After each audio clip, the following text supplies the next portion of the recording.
Is he a brown you? Like, do we know the ethnicity He looks like a of the brown individual? He looks like a brown Like, bro, I just like love Drake, bro. Black men no cheat, black men no beat. We're on the So street. Somalis are black? All right, we'll be all right. Natural looking like the next black golfer. I'm not trying to be a Prolibia child blazer, you know what I'm saying? Yo, can we agree? Listen, we're self-aware enough to agree that last week was the week of bad takes. You got Bacchus in the interview? Hey, yeah. Hey, yo! Not nice. Are the best rappers getting old? First came out, they pushed him as like a young heartthrob for the young girls. But after that, I'm trying to think. They're still pushing him as a... Never mind. That might be the title, the greatest Toronto summer ever, fam. We love hip-hop. She's making making the moaning sounds. The moaning sound. To live vicariously to the young co-host right here, man. If they could hear what we were talking about before the pod. Oh, man. Welcome back, gentlemen. Welcome back. Czar, did you have to deal with any traffic on the way in here because of the World Cup and stuff like that? Well, I avoided DVP, so I just took Danforth all the way to Bloor, which was just the regular amount of traffic. Yeah. I heard that it's crazy right now. It's mosh up. For real, eh? The West End is fucked right now. It's not even worth, bro. We have 7 games here, or 6 games. Correct me if I'm wrong, but all of this hectic like chaos for 6 or 7 games. Listen, bro, it's about to bring a lot of revenue. We do have a World Cup segment, but I want to ask you guys a question before we get into anything here. Would you do this? And Czar, you like the post, so you might. All right. Oh my God. Yeah. I liked it because it was a tattoo. Ew, what the hell? Would you do this? Man gets a crazy back tattoo of, and this is courtesy of RTN, crazy back tattoo of Drake and O.V.O. Nah, that's a little too much. Right? He's got the O.V.O. Is he down with the crew? If he's not down with the crew, then it might be a little weird. If he's one of the man them, then That's even weirder. It's weirder? Yeah. Really? 'Cause if you actually know him, it's like, why'd you get this like Yo, massive Friday, if I face pulled tat? up next episode, I'm like, hey guys, look at this. And I take my shirt off and I'm like, yo, what the, showing my back. Oh, the man name is on my back every day. What the hell? Nah, bro. A picture of Czar back there. You know what I mean? Like, and Dusty and shit. Like, nah, what the fuck, boy? Oh. You have every member that ever existed on We Love Hip Hop. Herc on the shoulder and shit. Oh, man. So even if he's down with the crew, okay, hold on. Doesn't need to unpack. But Down with the crew will have a different meaning. Yeah. Okay, so it's worse if he's one of the man them, like he's really one of the OVO man them. It's not worse if it's a fan. A fan makes sense. It's like you are experiencing fandom. You're fanned out. You know what I mean? Like you're a fanatic to this shit. You know what I mean? That's some fanatic things. Like, but if you remember, just get like a friggin' owl like on your, I don't know, just get it in somewhere calm. Like, why are you getting Drake's face on your spine, bro? The chain is not enough. It's too big of a mural. Like, I can understand getting celebrity tattoos, especially if there's some sort of like aspirational element. Like, I've seen Bearmans with like Kodak Black tattoos, or like they'll be incorporated into the tattoo. And when artists die, people get dead artist tattoos all the time. And I feel like if Drake was dead, this would make a little more sense. Because I've seen like Michael Jackson tattoos, Kanye West. Well, he's still alive, but like there have been devotional tattoos. I just think the fact that he's doing it while he's still alive. Imagine he's with a shawty, he's about to smash. He takes off his shirt and all she sees is Drake staring at her. Drake? Right? Like that just shows her that like no matter what, like Drake can just take her, because like even the man she's smashing is obsessed with Drake. No, if Drake was to come along, he might be like, yo, Drake, please, my girl, please, can you take her? Czar, you have tattoos. Yeah. Would you ever have a man's face on your body? No, unless it was like my pops or something. Like, if something were to happen, a family member, but like a celebrity, no. I don't know. To me, that's just not my style of tattoo, especially like that like element, the stylistic elements that they did. It was actually like a well done tattoo. No, it's amazing. That's what makes it worse. Is that like you probably spent a back piece like that is running you at least $5,000. Yes. That's a massive piece. That probably took like 3, 4, 5 sessions. Nah, the Drake tramp stamp is crazy, dog. No, it's the OVO down there. You look at the OVO down there. That's insane, bro. You got an owl tramp stamp. Is this guy, is he a brown you? Like, do we know the ethnicity He looks like a of the brown individual? He looks like a brown Like, bro, I just like love Drake, bro. But doesn't Drake have man's tattooed on him?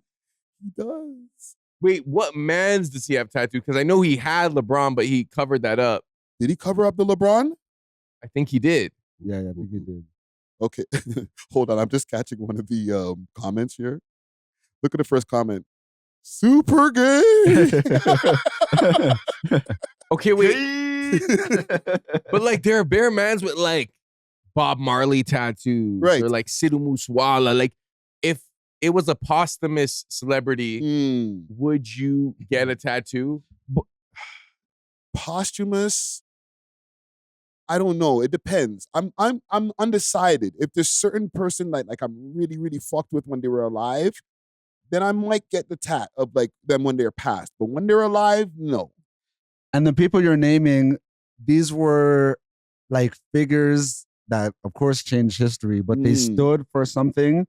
And I feel like the reason why people got the tattoos is because they related for what they stood for. It's like your mission statement, your life goal is the same as mine. So I want to get that branding on me. So what does a Drake tattoo stand for? That's what I'm saying. Like, what is the life goal? Like, oh, I just want to be hedonistic until the end of time. I'm fighting the labels.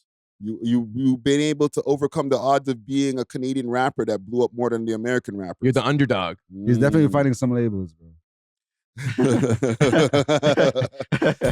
Mislabeling. Like if you get like a Marcus Garvey tattoo or something like that, nobody's gonna look at you crazy.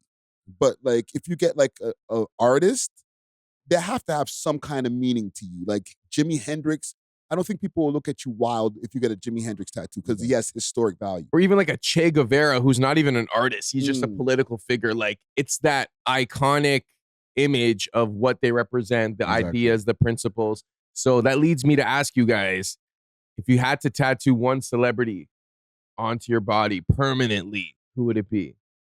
One celebrity permanently? Has to be a Shotty for sure. I'm thinking of which Shotty I would get still. Why does it have to be a Shotty? You wouldn't get a dude's face put on. It wouldn't have to be the whole body. Nah, I don't want no man's face on my shit. You know what I mean? You're smashing a girl. She just sees MLK on your arm. But like any celebrity, like, does it have to be just music? No, it doesn't have to be just music or just popular figures, pop culture, politics, science, whatever. I'd probably, although this is still music, I'd probably just get Rihanna still. Wow, that's glazing, and she's still alive, and she's married. Because of like what she represents. What does she represent? She didn't even write her songs, bro. Nah, she comes, like, she's from the Caribbean and she became a super billionaire from one of the smallest islands ever. Like, her whole story, I rock with it crazy. You know what I mean? Like, I know she had a little whole phase or whatever, you know, we ain't gonna talk about that. But I just feel like the way she built herself up as like a Caribbean person, I just super rate it, you know? Interesting. I did not see that coming from Nashville. I just can't think of any other girl than that, like, I rate more than her, you know? Like, I don't really watch like the Greta Thunbergs. I don't really know about the political shots. You know? Like a Helen Keller. Or you can get like a Maya Angelou. Young man, I'm going to tell you. No. Maya Angelou should be doing too much. I'm trying to think. Who would you take? Okay, Harriet Tubman. Harriet Tubman, right? I can't think of anybody. If I was going to default to somebody that people will look at me crazy, maybe Kool Herc. Because he's the founding father of hip hop. Kool Herc instead of PK Herc? I heard PK Herc. I'm not getting PK Herc tatted on my body. That suits my homie, but like I'm not getting it tatted on my body, brother. But Kool Herc people will be like, who's that? Okay, foundation. He's foundation of hip hop. Blah blah blah blah. There's a story behind it, and it's I don't feel gay having like a founding father of hip hop. I'm not gonna get Africa Mabata. And for your network and your business and your brand, it would make sense. This is We Love Hip Hop. It's like, okay, this is the inception of what I was able to build when I was able to do my thing. And he's from the Caribbean, Jamaican type shit. You know what I'm saying? So I could, I'm Caribbean. Exactly. I'm like, you're not even Jamaican. Well, I'm not Asian. I picked up valid. Yeah. So that's why we switched. Yeah. What about you, Zar? Man, it would probably have to be like Bin a Laden or one of them politician. niggas. Yeah. Saddam Hussein. No, it would be the first president of Turkey was Mustafa Kemal Atatürk. It would be him just because like That's I'm hard. used to that imagery, and he kind of like revolutionized Turkey. Like That's a deep cut, right? Yeah, there, bro. if you know, That's you hard know. still. For real. That's if you know, you know. Like you probably don't know. And I don't know for women. Ooh, I don't know. Hillary Duff.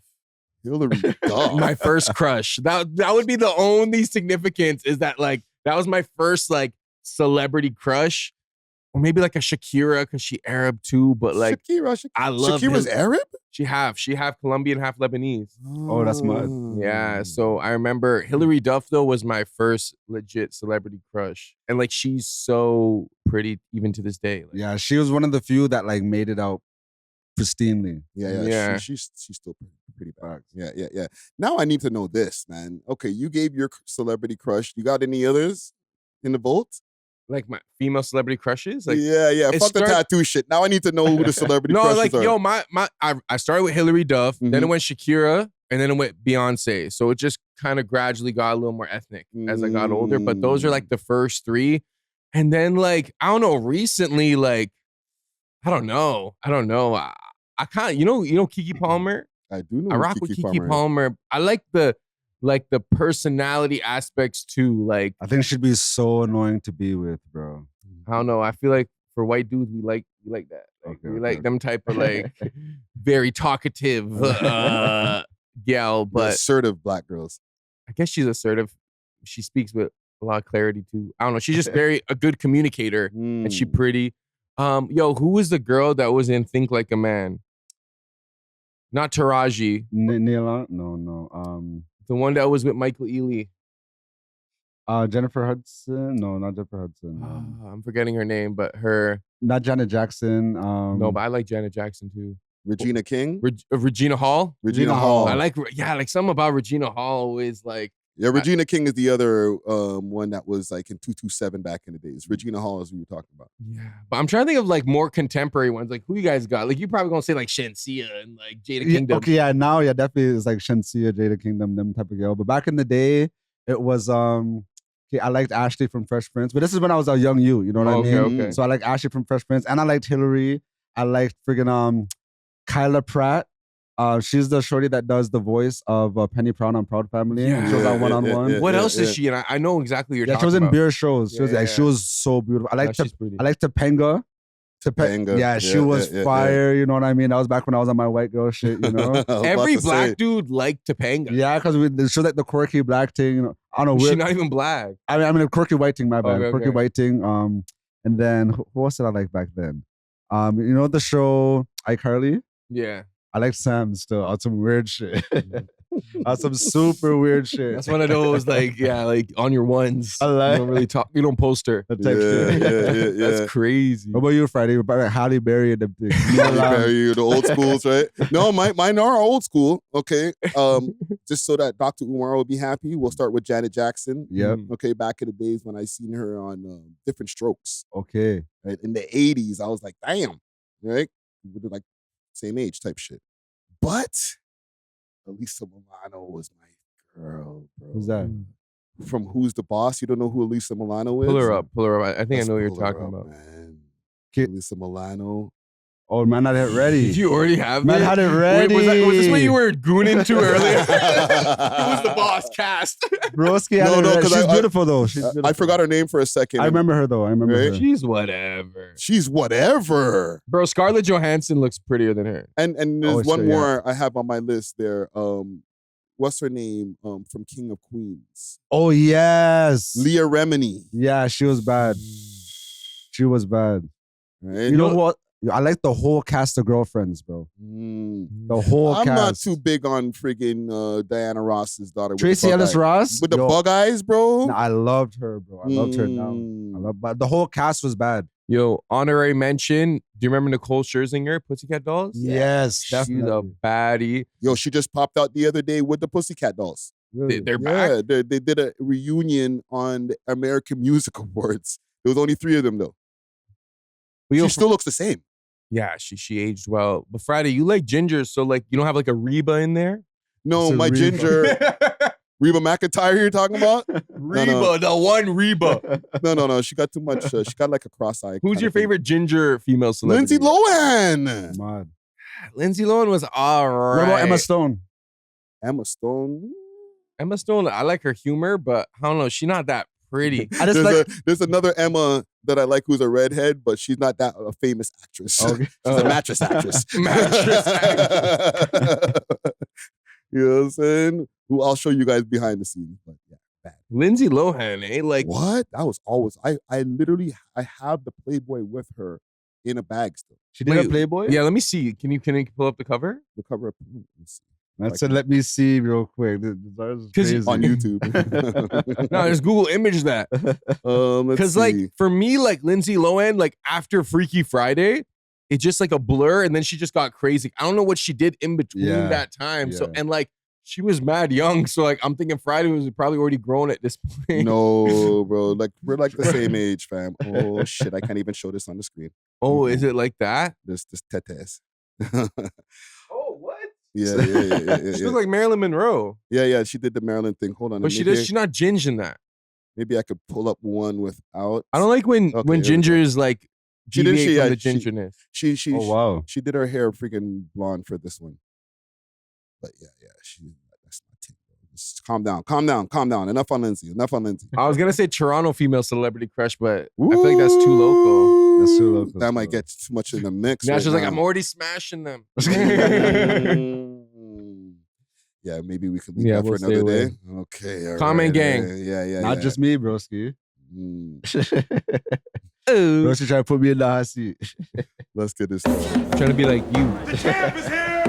Like Canada great again. What I've always said. Oh man. Big salute to Kanan, bro. Hey, whatever you're going through, K9, keep fighting, brother. Free him up, man. He didn't do it. I think he's blessed now. I don't know. It's still going on, eh? I haven't checked back on him to see what's going on with that, bro. I don't know if we're clear to be playing that song like that. But because it's been so quiet, that's why I feel like it's been like it's best. Because if there was like crazy developments and like he got bagged and stuff, you know, they would have tried to crucify him. Well, listen, man. Hold your head to the victims out there of any SA and to Kanan. You ain't do it, brother. Black men don't cheat, black men don't beat. We're on the so street. Somalis are black? No, I'm joking. Oh, shit. If they want to be, you know what I mean? That's a whole other conversation. If they want to be. Oh, man. Let's get into it, man. We are Box, the world's most smoked out podcast. We love hip hop. I'm your host of the most, Toast Friday, Ricky Dread, aka Producer Rick today, aka multiple AKAs Rick.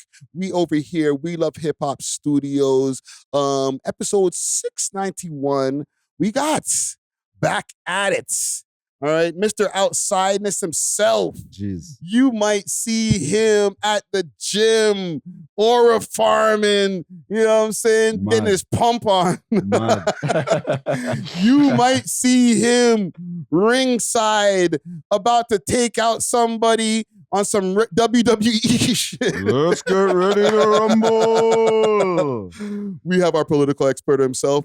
And wrestler, by the way. DJs are in the motherfucking building. Let's go.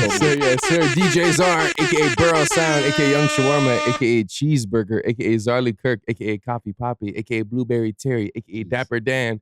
I got one for you, aka Zarcold Steve Austin. Zarcold Steve Austin, aka Lieutenant George. Here to save the country.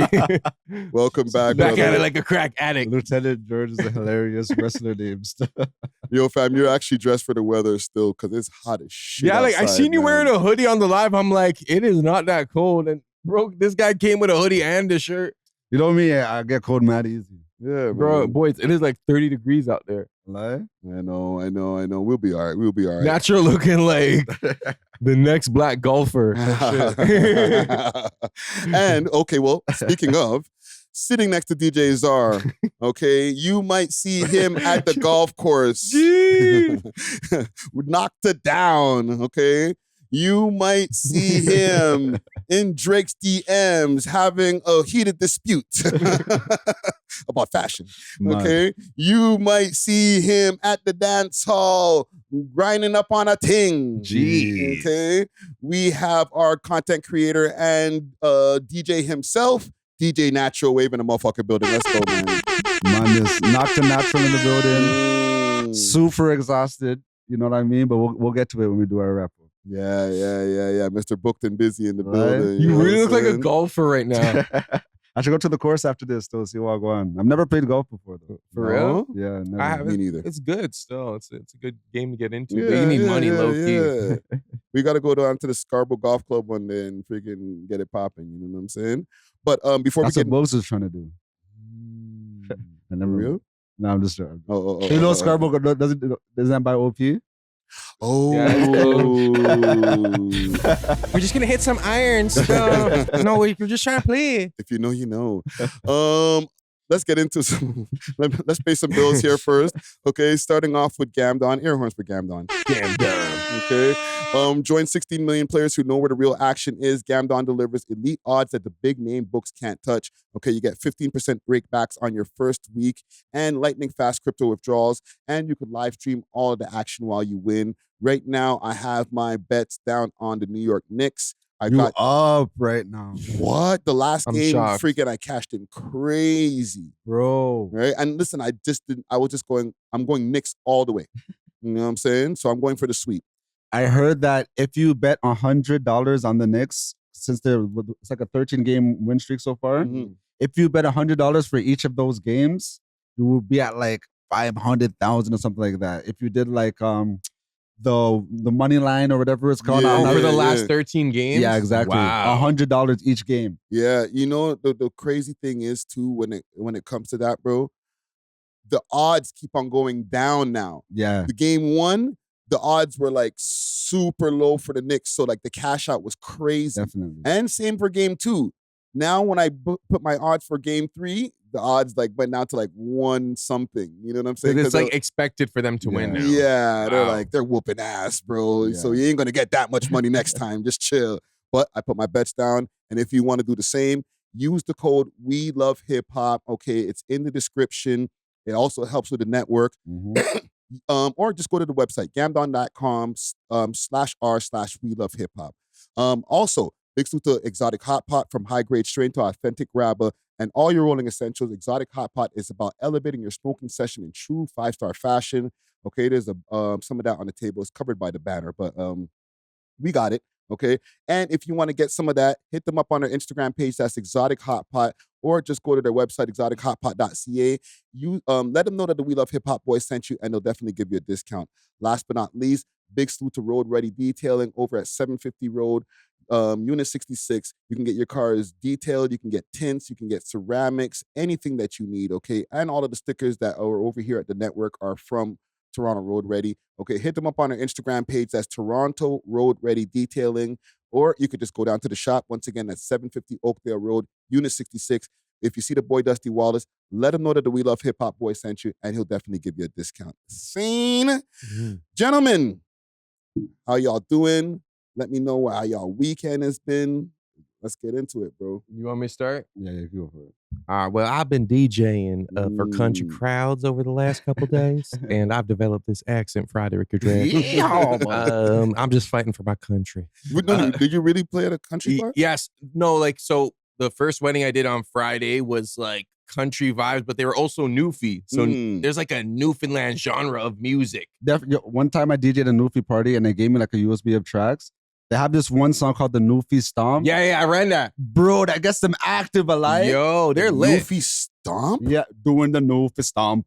And no, it's like some real like folky Like type shit. jiggy type of vibe. I rate it still. I rate it, bro. Yeah, Newfies have an argument for the littest white Canadians. And yeah, so I won't disagree still. Yeah, they were partying. 2.4 million. You want to run it? I'm running it. Yeah, run that real quick, broski. That's getting run. This is what was going on? That's what you were doing? Yeah. You're born in the Yukon type shit. It's spreading across the country like a wildfire on the run. Mud. They're picking them up and putting them down. People having fun. Don't be hard to stop. Cause everybody's doing it. Doing the Newfie The Stomp. Newfie Stomp. Stomp, stomp, stomp, Yo, the white yelled them. Where did they stomping their feet now? Yo, I'm here for that, man. I thought the Caribbean people were the only ones dancing out here. Nah, yo, they get active, bro. Yeah, real talk. And honestly, you guys know Norma Jean. Shout out Norma Jean, because I messaged her when I found out half the side was Newfie. I'm like, yo, like send me like a Newfie playlist. And I impressed the bride and groom because like, how'd you know all these Newfie songs? I'm like, I talked to Norma Jean. And they're like, they're probably like, you know Norma Jean. I'm like, do you know Norma Jean? They're like, no, it sounds like a Newfoundland name though. And hold on, because we're going crazy with the Newfoundland accent. It is this nothing is like that. This is a Southern United States accent that I just adopted because I've been running Bear Country. Like, I've been listening to country a lot. I don't know why. And then yesterday I went up to Beaver Valley. Have you guys been to Beaver Valley, Ontario? Beaver Valley. Yo, it's by Owen Sound. You think we're allowed to go over to Beaver Valley, bro? I know. I was about to say, it just sounds white, bro. There were a few of your types out there. You know, there were some black people out there. Your kind around there. Yeah. So I went there for a wedding. It was in a barn. So like literally, like there's horses there. There was like some kind of fire. It was lit, bro. And like for them, that's fire. So. It was fun, man. It was fun. And like, yeah, man, it was just, I guess, a very white weekend. That's crazy. And yeah, bro, overall, besides that, just been in the gym. I got the bike share, that City Bike Pass. So I've been messing those up. Like I've been just riding through the city. Pause. And your J. Cole shit. On my J. Cole-ish, just without the hair. Wow. Yeah. Just without the hair? And without the betrayal. And the melanin. Yeah, well, we're close. No, I'm joking. I got a tan right now, boys. Halfway there. You know what I'm saying? But yeah, that was me. Well, welcome back, sir. Welcome back. Yes, sir. What about you, Natural? I seen when I was doing my live stream, I went on your page for a quick second and I seen paint and Batija. It was insane. Okay, my week has been crazy. I'm trying to make this quick though, but I seen you've been doing your live streams. Yeah. I've been wanting to get back to live streaming, but like I've just been kind of like discouraged because if the numbers aren't the way that I want it to be, Yeah. So I went live with this one shotty. Then I'm just live. So like 10 people in there. It got to like 20 people. Then I just locked it off, so I was not having it. You know what I mean? Steady mobbing nigga. Was it in Black Rob again? No, I didn't say it. So like he was in there. So like. I don't know, he was being supportive though, I'm not gonna lie. He was being supportive. Okay. I'm not sure. He wasn't number shaming you? He wasn't number shaming me still, but I wasn't sure if it was real support or not. I was just cheese or whatever, right? So like, I'm just like, yo, I blocked him. So I'm like, yo, get the fuck out of my life. On some, you blocked him? On some, remember when Drake was like to academics? Oh, yo, dip from my life, bro. It was like one of those moments type shit, Wow. So I'm just there with this shotty or whatever. She's like, yo, you can't be cheese that numbers, Like who could you haven't been live in a year. Like you can't expect shit to just pop off. You know what I mean? Like the reason why your live popped off before is because you're having fun. So if you're not having fun, then So we ended up going live again, like a few days on the Thursday. And then this live was actually crazy because I took her advice, we're just there vibing. Then eventually we had like 80 people, got to like 100 people type shit. Like it was mad. So shout out to you for inspiring me to go live again. Shout out to her as well. DJ Cleo, big up. So that was my Thursday. Friday, I did a party with LTL. Shout out Top Man Nico. Nice. Yeah. So that was at Last Call downtown. Shout out Big C, Sedamel, Amori. There's another DJ. Actually, no, I was the third DJ, Chris. So that was crazy. LTL did a mod set and Miko did a mod set as well. So that was good vibes. But what you're talking about is yesterday, this Saturday. Yeah, what was that party, bro? It was Juve in June. So basically, that's one of like the biggest, I want to say like paint, powder, jab things, like other than Jab Juve, which is the original thing. I'll be DJing Jab Juve July 31st, which is like the main one, But Juve in June is super, super huge. There's like thousands of people there. So basically, it was at Markham Fairgrounds or outside. Hold up. Yeah, I did a Dapping Up 10's video. So that's it, yeah. All the girls there, yeah. Here, girl, them outside. Mad. Hey. Why you didn't turn around the white girl, brother? Like it's like don't worry about it. Did the girls voluntarily just turn around, or would you be like, "Yo, twerk song"? Like, not voluntarily. You know, like you get a medical incentive. You just grab their hand and do a little turn, and then if they go with it, they go with it. If not, then I need to get this off my screen. but that's only like 15 seconds, like a minute long video. Pure girl, pure body shaking. You know, beautiful women. You even said in the comments, "Oh yo," because there's another person that did a dapping up tens video at a black event, but they're dapping up pure white girl and pure light skinned girl. So like me, I just love black women, so I was gonna have pure black women in it regardless, you know. But I intentionally made sure that they were well represented. So I kind of want to see if Zoe reacts to this one, because she reacted to the other one when the man was dissing the black woman then. And this wasn't even a big content creator. They kind of like, they made that video go viral because they put light on it, you know? So my video is already going viral low key. But I kind of want to see if now that I'm bigging up the black woman them, if they're going to talk about it, you know what I mean? Because they talk about when niggas diss the black woman them. So, you know, but regardless of all that, Juve in June was insane. Snoopy was there as well. Like pure artist was there. Shout out the DJs and stuff. After that, I did Take Jab with Talpri. Okay. Shout out Jab Juve. That was their event. That was in Scarborough. But yeah, it was just like a crazy weekend. Yeah, you know, I'm bro. running off like no sleep right now, but just back-to-back jams, bro. Type shit, you know? Yeah, that's wild. That's wild, man. Well, shit, man. Welcome back, man. Welcome back. Welcome back. Me, myself, y'all see me, man. I'm literally living my life on the screen. We know exactly what you're doing. Yeah. You just did day 13. Big up to you. You know, thank you. Almost halfway there. 2 weeks. Yeah. Yeah, man. At first, I was getting a little bit tired after like day 6, day 5. But I feel like I caught a second wind, man. Okay. You know what I'm saying? And I'm going to be going to Montreal in about 2 weeks. Okay, so just an announcement to you guys actually at the same time.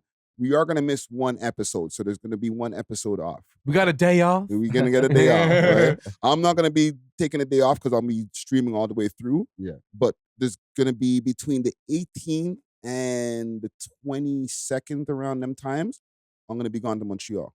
Right, so I'm going to be streaming from over there. I'm going to do some interviews out there and see what we get. Is it a Wednesday episode that we're going to miss, or a Sunday? Sunday episode, right? So I'm going to be there over the weekend. So anybody from Montreal who wants to tap in, I'm going to be doing, I have a certain interview in mind that I need to lock in, but anybody else who wants to maybe do any collabos, anything like that, I will be out there for that weekend. And I will be IRL streaming out there too. Is your French good enough where you can conduct interviews in French? Yes. Wow. Yes. I feel like you should throw one of those in there. I'm gonna throw like some subtitles. I'm gonna do a street, ask people question things, because I used to do that more often, like especially when it gets warmer, where I go on the street, do vlogs and stuff like that. But if I'm IRL streaming, I'll just do it on the live stream. Go ask people, see people turn me down in real time, like, the amount of people that say no. Because you know how that is, bro, when you're trying to get people to do 100%. a questionnaire type shit. Like, I ain't gonna lie, my percentage, I'm about 1 for 3 every time I'm on road. That's pretty good. I was gonna say, like, for me, like, I think I face like 70% rejection rate. Like, if I just go up to someone on the stream, like, hey, Okay, what I'll say for the Dapping Up 10s video I just did, what I would do is like, I'm just gonna break the fourth wall a little bit. I would go to the shotties first. I would just show them my TikToks. So, like, I'm a content creator, over 200,000 followers type shit. Then, like, once they see that, they're much more open. You know what I mean? Yeah. I'm like, I'm gonna come dap you up. You know what I mean? I'm just saying you're beautiful type shit. Then once I see I'm doing a Dapping Up 10s video, they're amped. So like, I feel like it depends on your approach, but 1 out of 3 is like very good. From back in the days, fam, when I used to go around on Yonge Street and just go do my old vlogs, I'm 1 for 3 all the time, bro. I go up to people, hey, I'm trying to conduct a vlog right now for my YouTube channel. Whatever the size was, or whatever the channel was. It wasn't even called We Love Hip Hop when I first started doing it. And I was like, I'm just trying to do a vlog here. I get 2 people who say no. By the 3rd person, yeah, okay, let's do it. That's actually best. Yeah. People get rejected all day and then they have no fucking video. Yeah, I got thanks, natural. Not joking. I think I got a friendly face, man. That's what it is, man. But let's get into our topics here. Oh, before we do that, please hit that like button. Okay, subscribe if you're not subscribed. For the people also, if you're looking for clips, all right, because right now, even the last episode, I probably clipped maybe 2 clips and put it on this channel. I don't even think 2. I think 1 clip from from the last episode I put on the main channel. Everything else is going on to the freaking clips channel. It's like we need to really, really get people up on this channel over here. We Love Hip Hop Clips. Okay. All of the clips moving forward, like maybe not yet, because I'm still like uploading a few clips here and there. But more times now, 90% of the clips you're gonna find over here on We Love Hip Hop Clips. And then anything else is like long form content over on the main channel. No, because like fam, I'm doing like 3-hour live streams every day. We do like an episode that's like 2 hours, sometimes 2.5 hours. And people are tuned in to those pieces of content. Why, do that, add in a bunch of clips, fam? Go to the other channel. Yeah, because I feel like it takes away from the views from the longer forms, especially if you're uploading so consistently and so constantly. Yeah. It'd be one thing if there wasn't other content, like long form content like before, like there was only like the 2 episodes a week, which is still a lot. Yeah. But now that episodes a week plus live streams, once the 30 for 30 is done, I'll still be live streaming like every day in between episodes. So there's going to be more than enough content on the main channel. Every clip is going to be on the other channel. All right. So look out for that. Also, put the camera on me for a sec. Talk to me. Hype up the video. Yes. Hit that hype button, whatever that does. I know that's new. No, it's free. It's free. Literally, you're watching this, click hype. Hype up the blood clot video. Listen to what the man said. Yeah. We're going to have some problems, but No, hype the video if you're watching from your mobile. Hit Lieutenant that like. Dan's going to get at you. Exactly. Right? Lieutenant Dan. That's from Forrest Gump a lot. Yeah. Well, once you hit that like, you're going to see the hype button pop up. Hit that hype and it pushes it higher in the algorithm for like smaller creators. So you can help to make this network grow. You know what I'm saying? But let's get into our topics here, man. I was asking you guys about the World Cup earlier. This episode is sponsored by Gamdon. Join 60 million players who know where the real action is.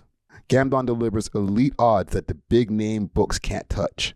15% instant rakebacks on your first week, lightning fast crypto wallet withdrawals, and you could live stream the action while you win. Right now, you can use the code WeLoveHipHop at gamdon.com/r/WeLoveHipHop to start earning free rewards. Again, that's gamdon.com/r/WeLoveHipHop and start winning. Big salute to the sponsors. Cheer! Because next week is when it's starting, no?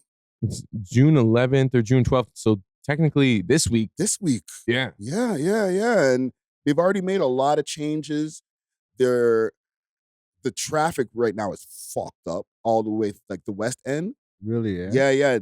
There's no traffic coming from like certain high parts of the highway and stuff like that. So that's happening. But we got a lot of people who are going to be coming into the city, bro, like from all over the world.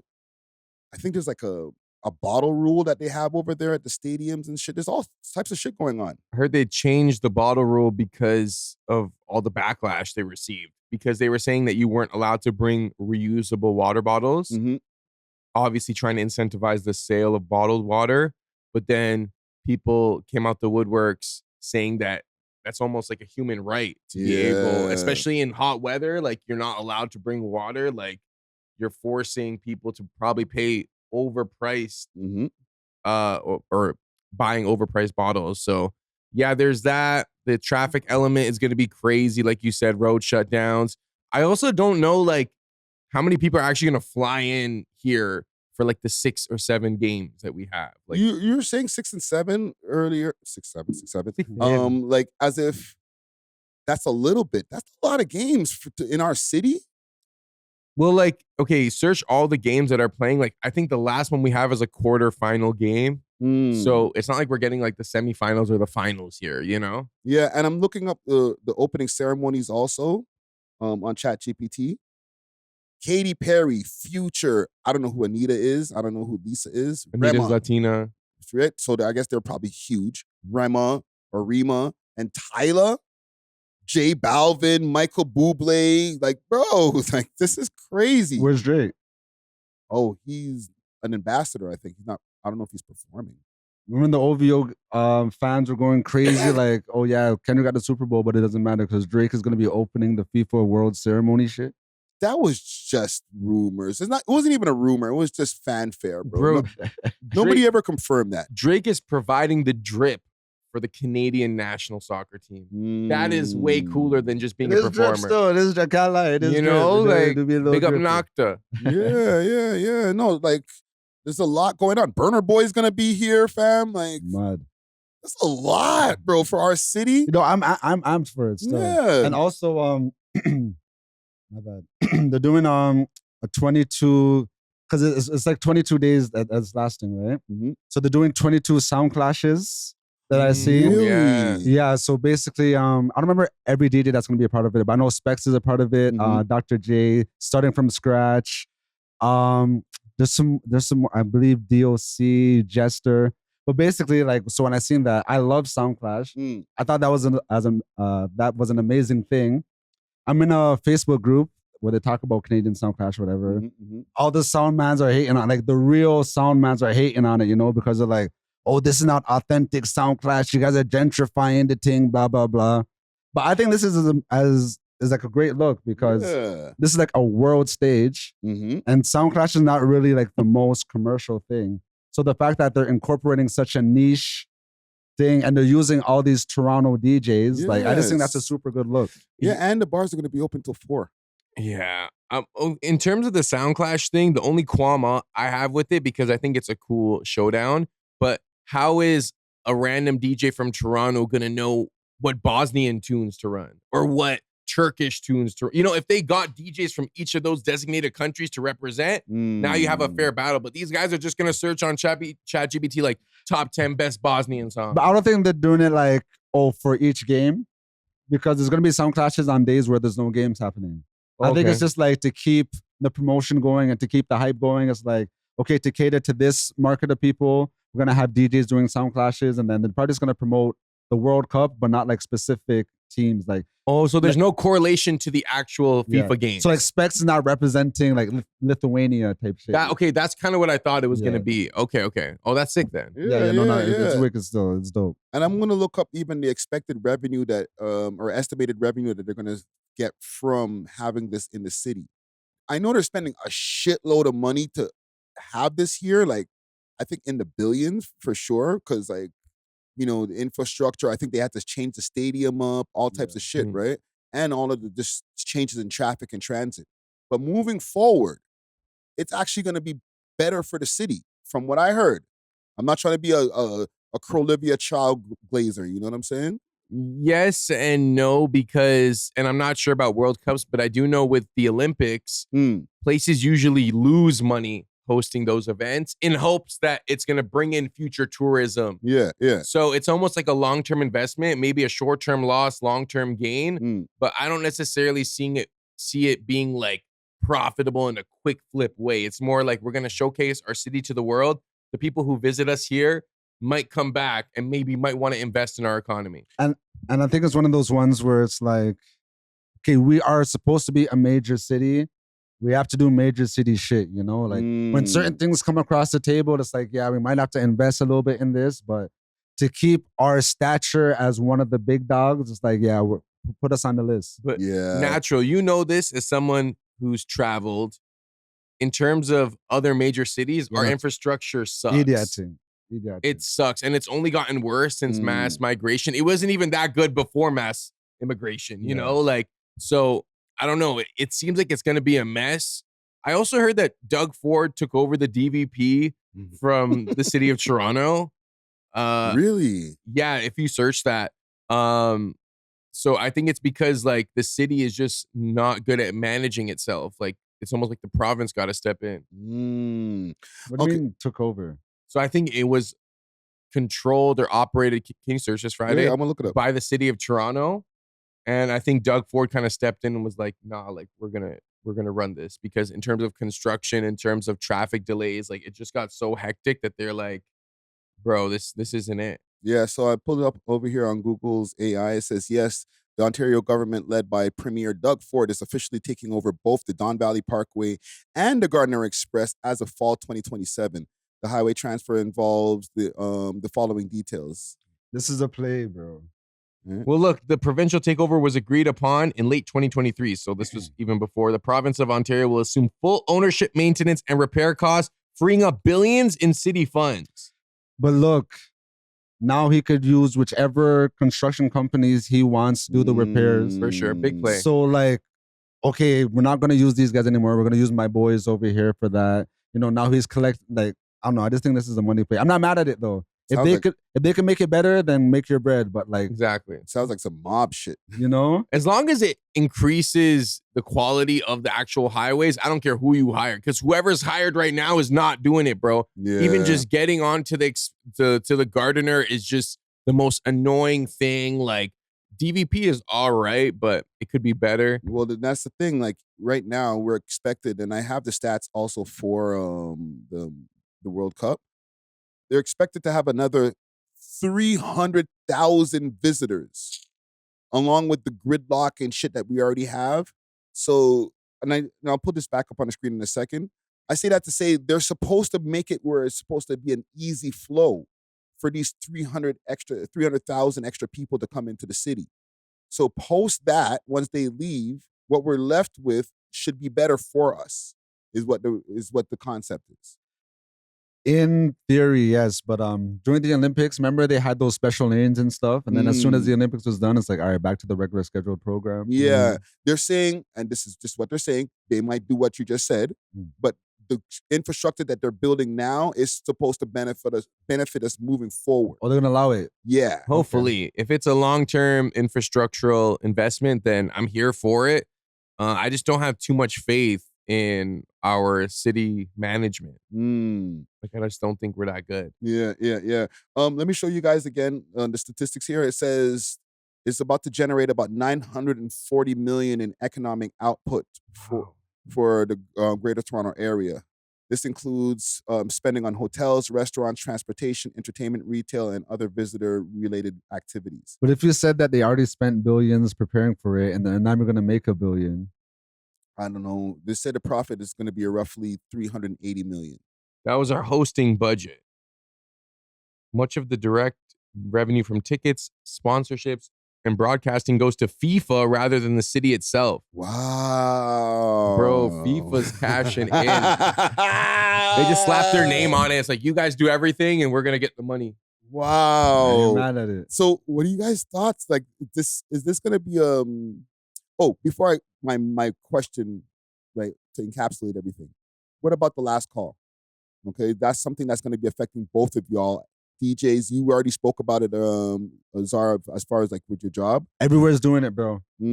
Every place I've DJ'd, because I've DJ'd Friday, Saturday, I'm going to DJ again tonight. Yeah.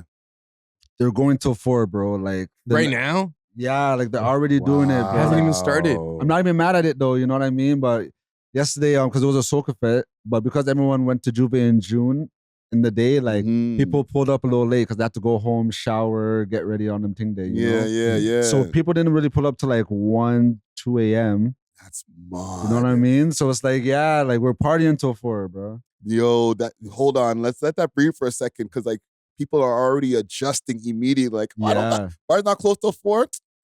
Yo, let me just chill another the past half an few hour. nights, I've been going to bed at like 6 a.m., bro. Like, mash up. To get here today, I slept for like 4 hours. You know what I mean? And then whenever my body woke me up, I'm like, all right, bet, time to pod type shit. You know, of course I showered and all that. Yeah. That's crazy. You know what I'm curious about? The overlap between the World Cup events and then just regular Toronto events that already pre-exist. North by Northeast is here, is happening right now as well. There's gonna be concerts, festivals. I'm DJing for that too. Yeah, North by Northeast. Yeah, because the Drake Hotel is hosting some events. So yeah, but the city is active right now. I think it's a good thing. Because people were complaining about nightlife. The weather's amazing right now. So if you can't find something to do, then it's on you. You're the idiot right now. No, or you're just a shut-in. You just don't want to go. Type shit. Like, I might not go to. I might go to the one at the Drake Hotel, right? But I might not go to anything. But it's not because there's nothing to do. It's just because I'm a shut-in. Yeah, but this is a once in a lifetime opportunity. Like, we're probably never gonna host the World Cup again. And even leading up to this World Cup, a lot of countries were not bidding for the World Cup in the same way they used to. So that's why they split it between Canada, US, and Mexico.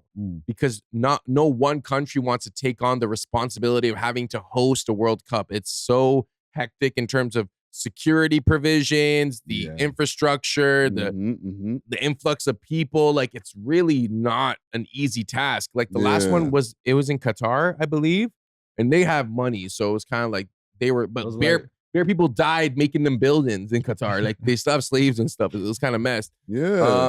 And the security, like, for something like a World Cup, it's different than their regular shows at BMO or games at BMO Field. It can't get violent at the BMO Field game. It can't, or it can? It can't. It can, but it rarely does. But at the friggin' World Cup games, those like world games, you can, when you see the footage, like, man, take it really seriously, bro. It's different than seeing Toronto FC playing against freaking California or something. You know what I'm saying? European football fandom is violent. Like, there are riots, people die. Like, you go to Turkey and see these games, like, bro, there are fights at the end. Like, either in the arena or outside, like, just because you're on two different teams. Yeah, now imagine you're the city responsible for hosting these events and you have to put on the extra security. They already spoke about how there's going to be them, like, from all over other regions. You're going to see them, like Hamilton, everywhere else. And parking, by the way, so the other day, remember, I told you guys I almost got my car towed. So the man told me, he's like, yo, during the World Cup, there's going to be bear towing. Like, they were told from the parking police, all the towing companies, they know, like, tow first. So don't be parking downtown. Tow first is crazy. I'm telling you, bro. That's some swimming shit. You know what I mean? But you're towing first. Tow first, bro. That's crazy. Tow first. Well, listen, man. I think it's not like a hip hop thing that we're talking about, but like, our city's buzzing, fam. I felt like we needed to talk about this, bro, because like, a lot's gonna be happening. And I'll take it back. I'm not gonna not go to anything, bro. I might live stream some of this shit, bro. Yeah, even just to go to one of the games, like, just to get some content, like, even outside the arena. Exactly. Yeah, it's gonna be a vibe out here, man. Like, anybody who's planning to come to Toronto or looking for a place to go, come to Toronto now, bro. I'm not even like part of the tourism committee or anything, but like, pull up, fam. It's gonna be popping out here. Maybe stay a little longer because Caravana's by August, in the beginning of August, bro. No, this might be one of the greatest Toronto summers in a minute, bro. Low key. Ever since Iceman rollout, Toronto has just been on fire, bro. Yeah. I might be the title, the greatest Toronto summer ever, fam. Because like, low key, I kind of feel that vibe, fam, that it's gonna be a sick summer. Because when people were saying, "Oh, 2026 is gonna be the new 2016," I wasn't really like jacking it. Pause. But yo, I'm feeling those vibes, bro. Yeah, me too, man. Me too. Let me ask you guys something, because we had a segment last week. We were talking about Flow and the changes that they made over there. Like, we thought they fired Marlon and Alicia from the morning show, right? Which they are not on the morning show anymore. I couldn't even make a clip of that shit, fam, because by the time the episode was done, they started posting a bunch of different changes. Hopefully no one's lactose, because them takes age like rotten milk. Bro, we had though. Yo, can we agree? Listen, we're self-aware enough to agree that last week was the week of bad takes. 100%. Like, what did we say that was a bad take on that? Fam, we went crazy on the Lena and Adam topic. Okay, and then we found out that like, it was like, no, it was fake, whatever. Now, for the Flow, though, I think it was like the cameras and stuff, right? It's because they didn't bring their own cameras. I still stand on that. But like, yo, they lost their job. What's going on over there? Technically, they did lose their job, though. Yes. One of them got another job. I had a horrible take. They're going to reformat. That was true, though. That's what they did. They launched a bunch of new shows. No. Reformatting means it's going to become a country station all of a sudden. Like, I see what yeah. Okay, no. That's what they did with Flow 93.5. It just became, I don't even know if it's Flow anymore. It's just called something else, and it's just rock, pop, country. You know what I'm saying? This is different. They just moved shit around. I like this, though. Right? They got the morning show. Hold on, let me no audios here. morning show with Patricia Jaganov, who used to be on CP24. CP24. She had some issues with them. Really? Yes, there was a big scandal that went on with her in CP24 of her, being let go from there. She felt she was wrongfully let go. You know what I'm saying? So now to see her back in like a public or a mainstream media standpoint, she could probably elevate even this radio station low key. People love Patricia Jaganov, bro. Not everyone. Mr. Lewin. Mr. Lewin, also Zoe from Relentless Diaries. She didn't like this move. Really? Yeah, you saw her story a lot. Yeah. But that was before the announcement. Even after the announcement, she was still hating. Remember, she's like, this isn't 05? Oh, yeah. Maybe that was about someone else. I don't know. But Mr. Lewin also was hating on it. He called her a white girl. For real. Which is like, I don't know. I don't like that, bro. She Guyanese and Jamaican. Facts. This is like literally, I'm not going to say, oh, does it get any blacker than that? But it's like, bro, come on. Like, what more could you ask for, fam? Specs is black as fuck. You know what I mean? Like, Patricia Jaganov is a black woman. Like, I don't know. I like the move. I don't really like the way they did it. It's like, oh, we're going to pull the rug on you guys. Haha, we tricked you type shit. Like, I don't know why that's the meta for everything. Even the Adam stuff is like, oh, like we're just trying to trick everybody. Where it's like, that's where we at. But Drake didn't trick everybody for his rollout. The man just did a sick rollout. No, but he's like, he gave us 2 other albums. So there was a little trickery there where it was like, we didn't know you were dropping 3 albums. But it wasn't like a prank and like, oh, it was kind of like a pleasant surprise, you know? Yeah. It was a plot twist. Type shit. Yeah. I like what you did there. See what I did? Right? But even with Patricia, before we move on to the rest of the cast here, right?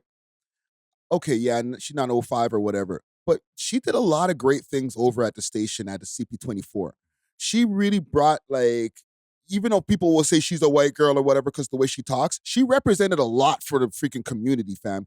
Anytime there was any coverage that was like something with our community, they used her and she was did the job amazingly. People loved her when they freaking interact with her on road. I think she's one of the best people out here in media. Yeah, to call her a white girl is actually crazy. Yeah. Like, and for the demographic, I feel like this just makes the most sense. You know what I mean? Like, respectfully, 16, 17, 18, 19-year-olds are not listening to the radio. The people who are listening to the radio, like, they would want to hear her voice. They would want to hear Specs. And like, you know, Specs has been locked in with them people over there. So like, I don't know, everything just made sense to me. Yeah. We'll see their on-air chemistry if it is superior to Marlon and Alicia's. Because I remember seeing in Mr. Lewin's post, like, oh, who's trying to hear from Patricia Juggernaut?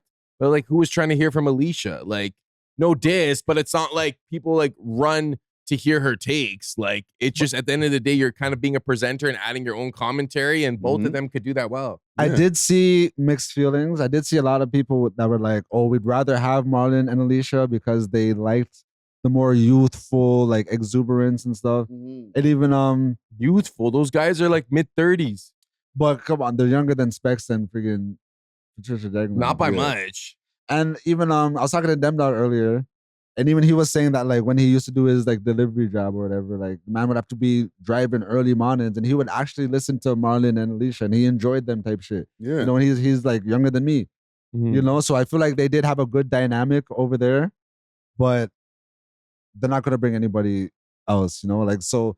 I feel like with all the new names that they announced, it's not gonna bring a new audience, but whoever their audience already was is gonna follow them. But I think that they kept the best elements of the morning show by bringing back Marlon for extra gravy. It's almost like, okay, we want you to do your own thing as opposed to being limited by this morning show format and having to wake up 6 to 9. Like, just keep doing your extra gravy thing. We'll just throw it on there. So it's almost like maybe they just didn't like Alicia's radio style because, you know, this is the second time she's been let go from Flow. So I don't know. Maybe there's like a difference. There might could have been some bureaucracy behind the scenes type shit too. I'm not gonna lie, she's the only one I felt bad for because it's like she was the only one that was actually let go, right? I'm not sure if they're gonna announce something else with her. They might have something in the works. You never know, fam. We gotta watch our takes this time, man. You next thing you know, she might be like the program director over there or something. You never know. Like, have you seen that Squidward meme where like he's in the crib, like looking out the window, and SpongeBob and Patrick is just out having an amazing time type shit. Oh yeah. By the way, she also works for Warner. So yeah.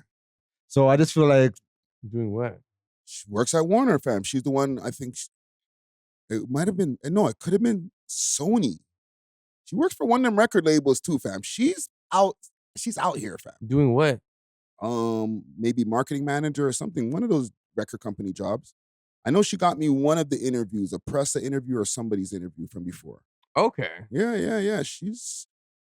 I'm just putting just more information out there. I know, I'm just saying optic wise, I just felt like it looked weird that like, everybody was able to do a celebration post, like except her, you know what I mean? Yeah. But I'm just saying, like, with her, maybe it might be like, all right, I might not even have the time to do this. I got Type other shit. You know what I'm Type shit. saying? Like with that new information that I gave you guys, right? Like she might have other shit going on. You never know. But what do you guys think of this? You mentioned, Extra Gravy. The podcast is going to be on the radio. You know what? Salute to them. This is a good look. Mm-hmm. Should I say more? I don't know. Go. Don't hold your tongue now, nigga. Because I called natural about this. I literally called natural about this.